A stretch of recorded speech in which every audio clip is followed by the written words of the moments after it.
सच्चो सतराम। कृपया इस चैनल को सब्सक्राइब करें और बेल आइकन को प्रेस करना ना भूलें। धन्यवाद। सच्चो सतराम। असां ना जॾहिं असां नेम कंदा आहियूं, ध्यानु कंदा आहियूं, जेकॾहिं हक़ीक़त में असां गॾिजी करे चङे नमूने उन सच्चे साईं जो दर्शन करे नेम ध्यानु कयूं, सभु मिली करे मुख़्तलिफ़ आहे, कोई काथो हूंदो आहे, कोई कीअं हूंदो आहे, कोई काथे बि हूंदो आहे, वेही करे जॾहिं नेम कंदा आहियूं असांजे अंदर में एतिरी मालिक जी रहमत अचणु शुरू थी वेंदी आहे जो असांजी पंहिंजी सोच वीचार अमल पॉज़िटिव थियणु लॻंदा आहिनि, असां भाग्यशाली थियणु लॻंदा, पर उहा एरिया सॼी भागनि भरी थियणु लॻंदी आहे। उते जेको बि अचे ऐं जेकॾहिं असां ॾिसंदासीं असां कुझु ॾींहं सांदे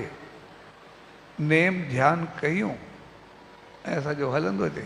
त ओसे पासे में जेसि ताईं असांजी गुलनि वांगुरु ख़ुशबू वेंदी, जे गुलनि जी ख़ुशबू हूंदी आहे परे खां पतो पइजी वेंदो आहे, त जेतिरी जेतिरी असांजी ख़ुशबू वेंदी रहंदी ओतिरी एरिया में ॾोह किरायूं ग़लतियूं ख़राबियूं सभु ख़तमु थी वेंदियूं आहिनि ऐं सॼो शहर फैलिजी हलंदो आहे, प्यार ऐं मोहबत जो गहिवारो भरिजी वेंदो आहे मोहबत सां।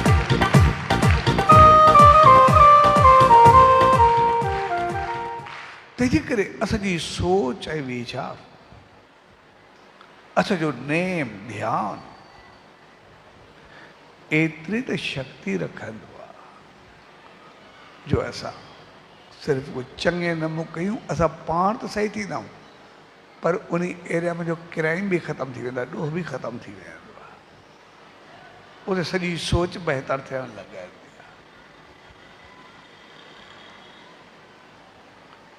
पर उहो सभु थींदो तॾहिं आहे जॾहिं असांजी सोच ओड़ी सां विहूं उहो बहितर कयूं,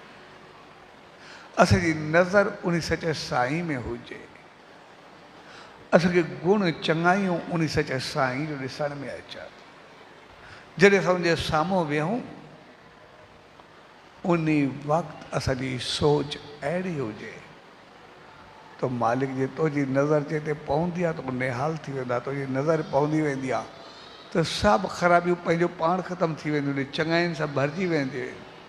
तंहिंजे करे मां वियां थो मां चङाई सां वियां, जीअं असां चङी सोच रखी करे उन सचे साईं जी रहमत खे साम्हूं रखी करे वेहींदासीं त उनजी रहमत असांखे मिलणु शुरू थी वेंदी ऐं असांजे अंदरि में जेके बि ग़लति भाव ग़लति वीचार हूंदा सभु दूरि थींदा वेंदा, असां बहकी उथंदासीं गुलनि वांगुरु, असां टिड़ी उथंदासीं, असां ख़ुशहाल थी करे उथंदासीं।